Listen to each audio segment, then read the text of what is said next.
ಈಗ ಮೂರೂ ಪಡೆಗಳಿಗೂ ಕೂಡ ಪ್ರಧಾನಿ ನರೇಂದ್ರ ಮೋದಿ ಅವರು ಒಂದು ಪರಮಾಧಿಕಾರವನ್ನೇ ಕೊಟ್ಬಿಟ್ಟಿದ್ದಾರೆ. ಟಾರ್ಗೆಟ್ ನೀವೇ ಫಿಕ್ಸ್ ಮಾಡಿ, ಟೈಮಿಂಗ್ ನೀವೇ ಫಿಕ್ಸ್ ಮಾಡಿ, ಸೊ ನುಗ್ಗಿ ಹೊಡೀರಿ ಅಂತ, ಒಟ್ನಲ್ಲಿ ಪ್ರತೀಕಾರ ಆಗಬೇಕು ಅಷ್ಟೇ. ಸೊ ಇದು ಪಡೆಗಳಿಗೆ ಎಷ್ಟು ಬಲ ತಂದು ಕೊಡುತ್ತೆ ಅಂತ ಅವರು ತಮ್ಮದೇ ಆದ ರೀತಿಯಲ್ಲಿ ಕಾರ್ಯಾಚರಣೆಯನ್ನ ನಡೆಸೋದಿಕ್ಕೆ. ಈಗ ನೋಡಿ, ಈ ಒಂದು ರಾಜಕೀಯ ನಾಯಕತ್ವದ ಹೇಳಿಕೆ ಏನಿದೆ, you are free to operate on your own ಅನ್ನೋದು ವಾಯುಸೇನೆಗೆ ಬಹಳ ಬೇಕಾಗಿತ್ತು. ಒಂದು ಸರಿ ವಾಯುಸೇನೆ ಪ್ರವೇಶ ಮಾಡಿದ್ರೆ ಅದನ್ನು ತಡೆ ಹಿಡಿಬಾರ್ದು. ಕಾರ್ಗಿಲ್ನಲ್ಲಿ ಅದೇ ತಪ್ಪು ಮಾಡಿದ್ದು ಅಂದಿನ ಪ್ರಧಾನಿ ವಾಜಪೇಯಿ ಅವರು.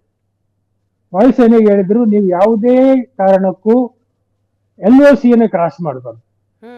ಅದು ಹೆಂಗ್ರಿ ಆಗುತ್ತೆ? ಅಷ್ಟು ವೇಗದಲ್ಲಿ ಹೋಗ್ತಿರೋ ಫೈಟರ್ ಪ್ಲೇನು ಅದು ತಿರುಗೋಕೆ ಒಂದು 200 ಕಿಲೋಮೀಟರ್ ಜಾಗ ಬೇಕಾಗುತ್ತೆ. ಸೊ ಇದು ಬಹಳ ಒಂದು ಕಾರ್ಗಿಲ್ ನಡೆದ ಯುದ್ಧದಲ್ಲಿ ವಾಯುಸೇನೆಯನ್ನ ಇಕ್ಕಟ್ಟಿಗೆ ಸಿಲುಕಿಕೊಟ್ಟಿತ್ತು. ಪ್ರಧಾನಿ ಮಾತನ್ನ ಮೀರುವಾಗಿಲ್ಲ.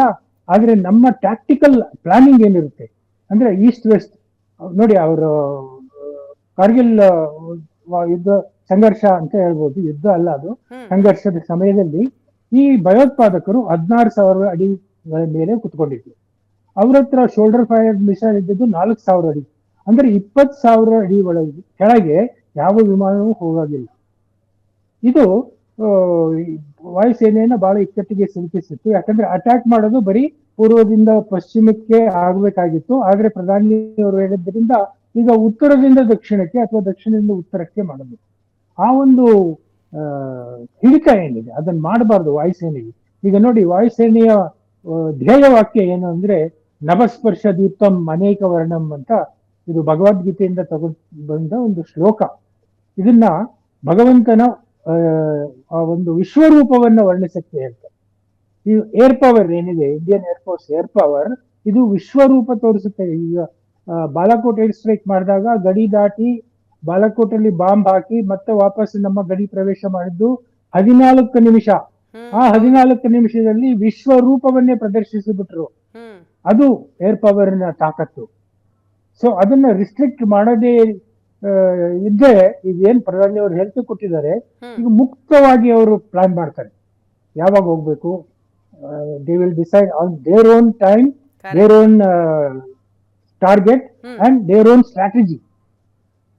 ಅವ್ರು ಸಮುದ್ರ ಮಾರ್ಗ ಮೂಲಕ ಹೋಗ್ತಾರೋ ಏನು, ರಫೇಲ್ ನಂತ ವಾಯುಮಾರ್ಗದಲ್ಲಿ ರಫೇಲ್ ನಂತ ಯುದ್ಧ ವಿಮಾನಗಳು ನಮ್ಮ ಗಡಿಯಲ್ಲೇ ಉಳ್ಕೊಂಡು 120 ಕಿಲೋಮೀಟರ್ ದೂರದವರೆಗೂ ಇರೋ ಇದನ್ನ ಹೊಡೆಯಬಹುದು ಅಂತ ಒಂದು ಶಕ್ತಿ ಇದೆ. ಅಂತ ಒಂದು ಸುಮಾರು 14 ವಿವಿಧ ತರದ ಬಾಂಬುಗಳನ್ನ ರಫೇಲ್ಗೆ ಫಿಟ್ ಮಾಡ್ತಾರೆ.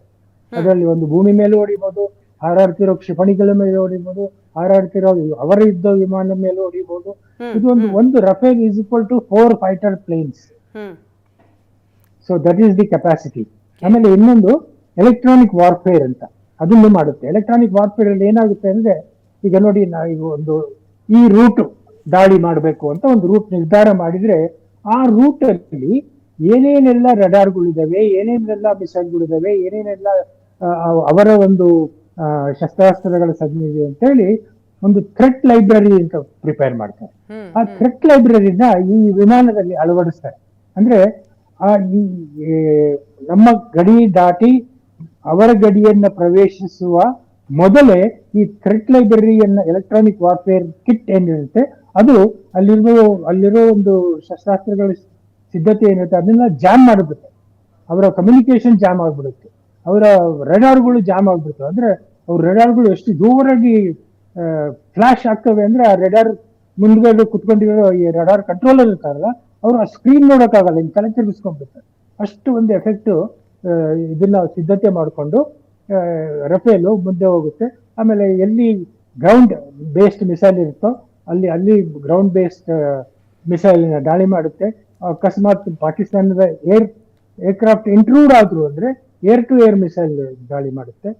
ಈ ತರ ಒಂದು ಸ್ಟ್ರಾಟಜಿ ಮುಂದೆ ಇದ್ರ ಬಗ್ಗೆ ನಾವು ಇನ್ನು ಮಾಹಿತಿ ಸಿಕ್ಕರೆ ಹೇಳೋಣ. ಎಸ್ ಖಂಡಿತವಾಗ್ಲೂ ಸರ್.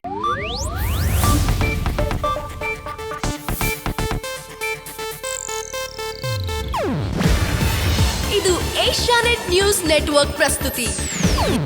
ನೀವು ನೋಡ್ತಿದ್ದೀರಾ ಏಷ್ಯಾನೆಟ್ ಸುವರ್ಣ ನ್ಯೂಸ್.